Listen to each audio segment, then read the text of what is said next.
warahmatullahi wabarakatuh. Alhamdulillah binikmatihi tatimus shalihat. Alhamdulillah, segala puji bagi Allah yang telah memberikan kita nikmat waktu luang, nikmat berkumpul, terutama dalam majelis ilmu pada malam hari ini. Mudah-mudahan Allah meridhoi segala kegiatan dan amal soleh kita. Sholawat serta salam kepada Nabi Muhammad SAW. Allahumma sholli ala Muhammad wa ala ali Muhammad. Insyaallah pada malam hari ini kita akan mengikuti kajian majelis ilmu dari Ustaz Syafa'atus Zaidun LC Al-Hafiz dengan tema spesial Maulid dengan judul insyaallah kisah inspiratif kerasulan Nabi Muhammad SAW. Berikut kami sampaikan kembali CV dari Ustaz Syafa'atus Zaidun LC Al-Hafiz. Beliau lahir di Demak 6 Juni 1985, alamat di Kalisari, status menikah dengan 4 anak, pendidikan Fakultas Syariah Libya tahun 2012, dan beliau juga mengajar di Markas Quran. Kepada Bapak Ibu jamaah Masjid Taman Puspa, izinkan saya untuk mengingatkan terutama diri saya pribadi, kemudian kepada Bapak Ibu jamaah sekalian, dalam kajian majelis ilmu pada malam hari ini dimohon untuk senantiasa menjaga adab di dalam bermajelis ilmu, yang diantaranya adalah yang pertama, kita duduk di dalam majelis ilmu ini kita niatkan ikhlas karena Allah Subhanahu wa taala. Kemudian yang kedua adalah kita mengikuti kajian majelis ilmu pada malam hari ini dengan mencatat faedah-faedah yang didapatkan, dan yang terakhir adalah kita senantiasa menjaga adab ketika kita bertanya. Insyaallah Ustadz akan memaparkan materinya, kemudian dilanjutkan dengan sesi tanya jawab, dan selanjutnya adalah seperti biasa kita membaca doa bersama-sama dengan dipimpin oleh Ustaz Syafa'atus Zaidun LC. Kepada Ustaz Syafa'atus Zaidun kami persilakan. Tafadhol Mas Qurra. Assalamualaikum warahmatullahi wabarakatuh. Alhamdulillahilladzi hadana lihadza wa ma kunna linahtadiya laula an hadana Allah. Ashhadu an la ilaha illallah wahdahu la syarika lah wa ashhadu anna Muhammadan abduhu wa rasuluhu la nabiyya ba'dah. Allahumma salli wa sallim ala hadha an-nabiyil karim habibina wa syafi'ina wa maulana Muhammadin wa ala alihi wa sahbihi wa man tabi'ahum bi ihsanin ila yaumiddin, amma ba'd. Qala Allah ta'ala fi kitabihil karim, a'udzu billahi minasy syaithanir rajim. Laqad kana lakum fi rasulillahi uswatun hasanah liman kana yarjullaha wal yawmal akhir wa dzakarallaha katsira. Shadaqallahul azim wa shadaqa rasuluhul karim. Jamaah yang dimuliakan Allah Subhanahu wa taala, bapak-bapak, ibu-ibu serta adik-adik sekalian, alhamdulillah di kesempatan malam hari ini kita dikumpulkan oleh Allah setelah sebelumnya diberikan kemudahan melaksanakan sholat isya secara berjamaah. Mudah-mudahan amal ketaatan kita, ya, utamanya sholat isya berjamaah yang tadi kita laksanakan, di mana fadilahnya isya berjamaah dikatakan baginda Nabi sama seperti orang yang melaksanakan sholat malam setengah malamnya. Jadi durasinya setengah malam. Mudah-mudahan segala ketaatan kita diterima oleh Allah Subhanahu wa taala. Amin ya rabbal alamin. Salawat dan salam senantiasa kita sampaikan kepada baginda Nabi Muhammad sallallahu alaihi wasallam beserta keluarga dan juga sahabat-sahabat yang mulia. Jamaah yang dimuliakan Allah Subhanahu wa taala, tema kita pada kesempatan malam hari ini adalah tentang baginda Nabi Muhammad sallallahu alaihi wasallam dan kerasulannya. Pertama-tama, ini kan momentumnya bertepatan dengan Rabiul Awal, Bapak Ibu yang dimuliakan Allah Subhanahu wa taala. Dan biasanya di masyarakat kita ini ada satu peringatan yang sering kita dengar, sering kita sebut dengan Maulid Nabi, ya. Bagaimana sih hukumnya? Saya di sini dulu supaya nanti, karena ketika kita tidak tahu, rentan terjadi, mohon maaf, gesekan di tengah masyarakat. Ya, nanti juga bagaimana kita mencoba mengambil teladan dari baginda Nabi ketika menghadapi perbedaan yang terjadi di kalangan sahabat beliau. Ya, untuk merayakan Maulid sendiri ini, kalau kita baca-baca dari kitab-kitab yang ada, memang ulama ada perbedaan pendapat. Berangkat dari mana? Dari hadis Nabi yang kullu bid'atil dhalalah tersebut. Bagi yang berpendapat semua hal baru itu bid'ah, maka menamakan Maulid sebagai bid'ah. Ini kelompok pertama. Kelompok kedua, kelompok yang membolehkan pelaksanaan peringatan Maulid selama bisa menghindari atau tidak berisi kemaksiatan-kemaksiatan kepada Allah Subhanahu wa taala. Jadi kelompok kedua memperbolehkan peringatan Maulid selama tidak diisi dengan kemaksiatan. Ada enggak? Ada, Pak Bu. Misalnya di beberapa daerah tertentu temanya merayakan Maulid Nabi, tapi mohon maaf diisi dengan acara joget-jogetan dan lain sebagainya. Tentu ini yang dikatakan sebagai bid'ah yang tidak baik. Nah, ulama yang memperbolehkan menyebutkan utamanya ketika dalam peringatan tersebut umat atau masyarakat diajak untuk semakin kenal lebih akrab tentang siapa sih baginda Nabi Muhammad sallallahu alaihi wasallam. Dan inilah DKM kita mencoba menengahi itu semua. Kita datang ke sini bersama-sama untuk mempelajari tentang siapakah baginda Nabi Muhammad sallallahu alaihi wasallam, sekelumit kisah tentang kehidupan beliau yang kemudian kita ambil pelajaran-pelajaran untuk kemudian berusaha kita terapkan dalam kehidupan kita sehari-hari. Karena merupakan nikmat luar biasa ketika Allah Subhanahu wa taala menjadikan Rasul terbaik dari bangsa manusia. Saat orang-orang kafir itu protes, kok Rasulnya dari bangsa manusia, makan minum kayak kita, pergi ke pasar kayak kita, di mana istimewanya? Tapi kita orang beriman melihat itu sebagai sebuah nikmat dari Allah, karena dengan adanya Rasul dari bangsa manusia kita bisa meniru dan meneladaninya.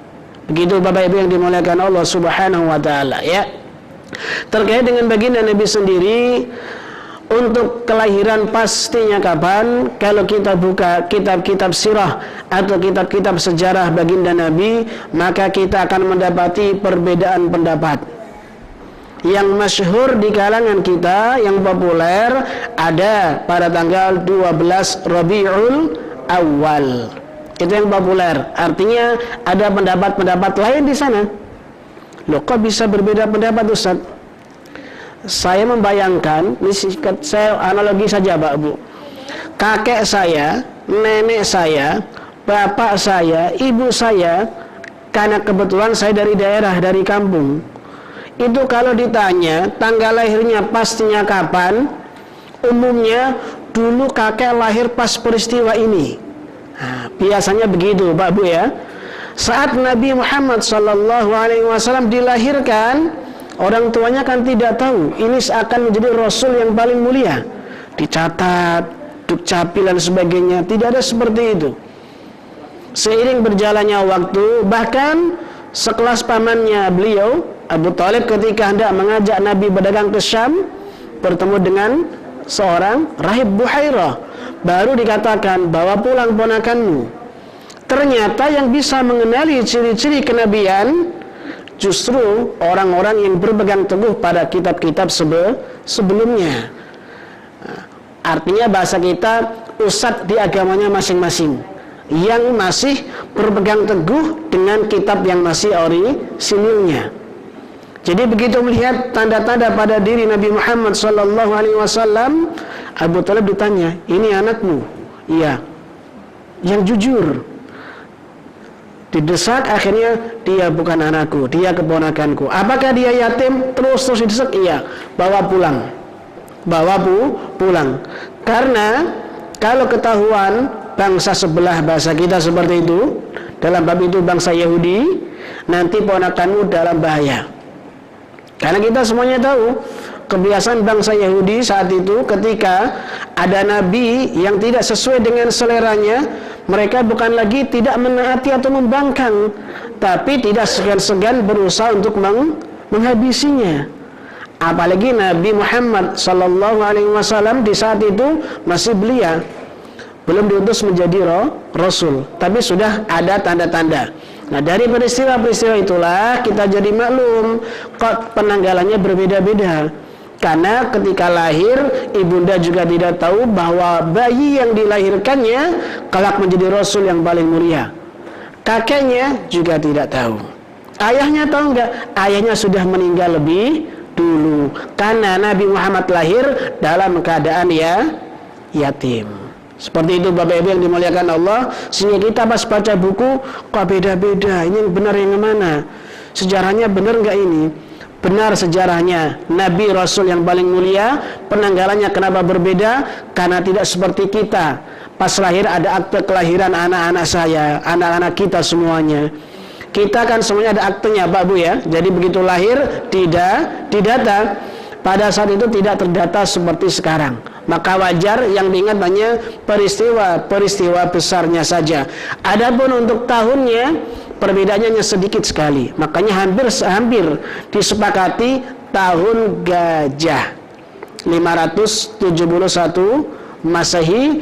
Di tahun itu, di tahun kelahiran Nabi, bertepatan dengan usaha penyerangan atau perobohan Ka'bah oleh pasukan Raja Abraha, hingga 571 Masehi ya. Bulannya Nisan, ditelusuri bertepatan dengan bulan April kalau saya tidak salah ingat ya, seperti itu. Ini kenapa kelahirannya kemudian berbeda. Nabi tumbuh di tengah masyarakat yang luar biasa, karena jarak antara Nabi Isa alaihissalam dan baginda Nabi Muhammad sallallahu alaihi wasallam ini kan masa-masa yang disebut dengan fatrah.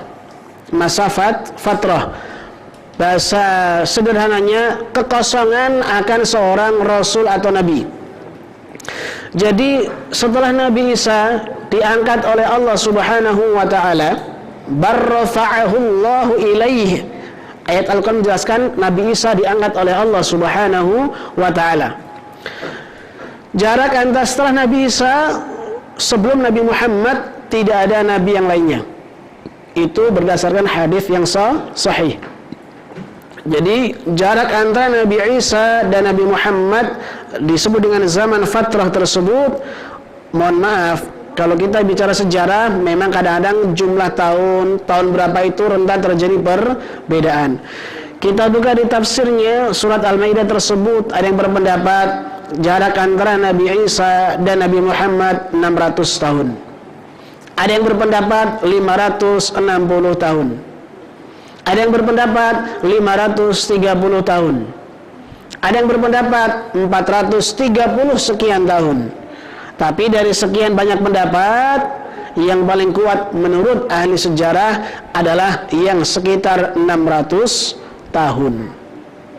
Di masa fatrah ini pun nanti menjadi problematika tersendiri Bapak Ibu yang dimuliakan Allah.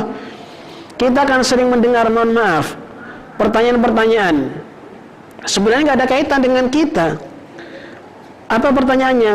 Orang tua Nabi di surga apa di neraka sih? Kan begitu seringkali ditanyakan seperti itu.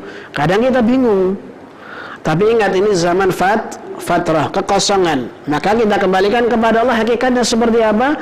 Kalau masih taat dengan agama sebelumnya, dengan agama yang dibawa Nabi Isa alaihissalam, karena sebelum Nabi diangkat menjadi Rasul, syariatnya masih mengikuti syariat Nabi sebelumnya, yakni Nabi Isa alaihissalam, maka min ahlil jannah tentunya.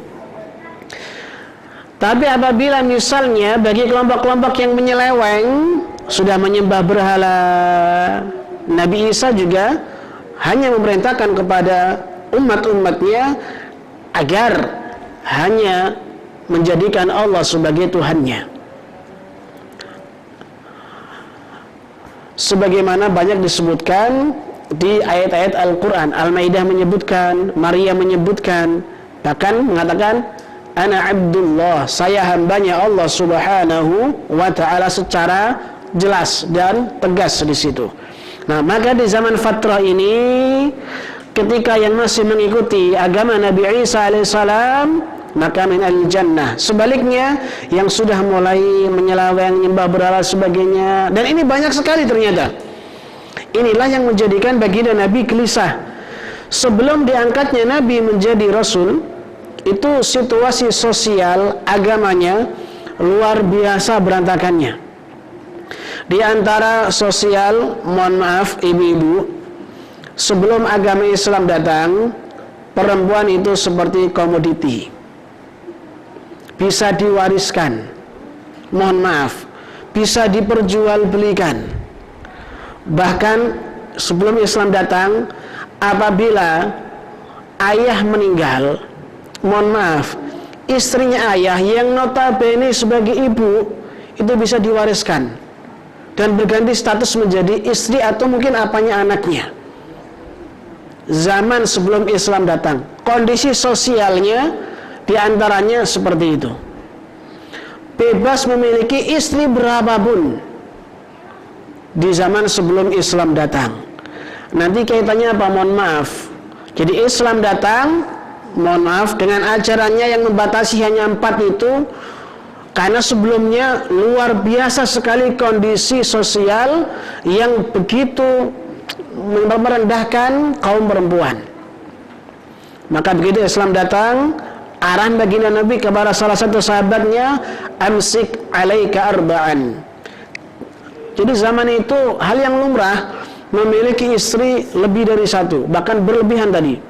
Maka kata Nabi begitu masuk Islam, sahabat-sahabatnya tahan maksimal hanya 4. Dari sebelumnya lebih daripada 4. Dari sebelumnya perempuan yang dilihat seperti barang, bisa diwariskan, diperjualbelikan, dan lain sebagainya. Ada perbedaan, bukan berarti peluang surganya beda, tidak. Hanya saja dalam teknis tata cara beribadahnya ada beberapa hal yang berbeda. Kondisi agama, sosial agamanya lebih jahiliyah lagi, Bapak Ibu yang dimuliakan Allah. Sebelum Nabi diangkat menjadi Rasul, kita semua mungkin yang pernah membaca buku sirah mengenal kata tahannuth, atau bahasa kita Nabi tafakur ke Gua Hira, bolak-balik setelah menikah dengan Siti Khadijah. Melihat masyarakat, Nabi kan hanif, masyarakatnya menyembah berhala, menciptakan berhalanya sendiri, begitu kan?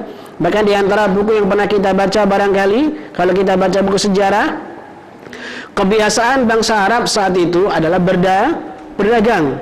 Ini sudah bisnismen internasional, ke Syam, Palestina, Irak dan sebagainya, ya kan? Pihatas syita'i wassaif. Ya, musim dingin ke sana, negara anak sana, musim panas ke negara sini. Satu sisi terkesan mereka adalah pribadi-pribadi yang religius, tapi cara beragamanya meresahkan. Mereka, kenapa bisa dikesankan religius? Mereka selalu ingat Tuhannya, tapi Tuhan yang mereka buat sendiri.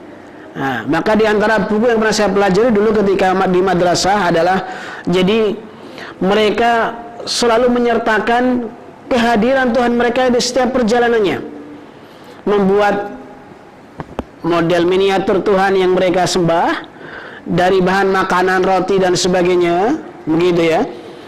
Ikut di perjalanan yang antar negara ini, begitu kehabisan bekal, lapar, Tuhan, iya betul, Tuhan yang patung kecil bahasa kita begitu, yang mereka buat dan mereka pertuhankan malah dimakan.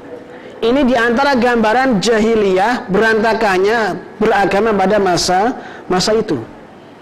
Jadi berhala di sekeliling Ka'bah ini dari zaman Nabi Ibrahim, ini luar biasa banyak, menyembah sana. Jadi ada patung utamanya, ada patung miniatur yang bisa dibawa kemana melambangkannya seperti itu.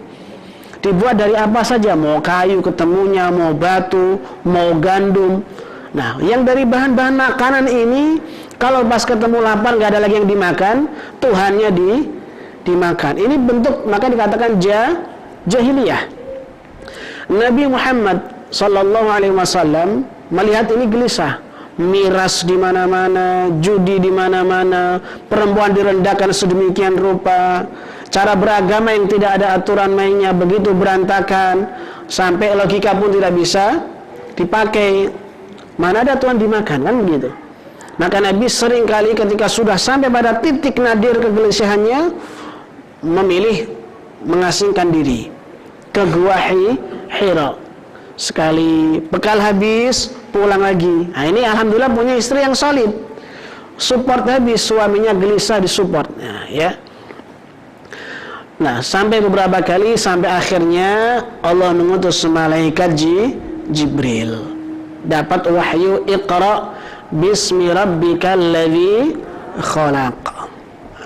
Diangkatlah Nabi menjadi Nabi, diangkatlah Nabi menjadi Rasul. Qum fa'anzir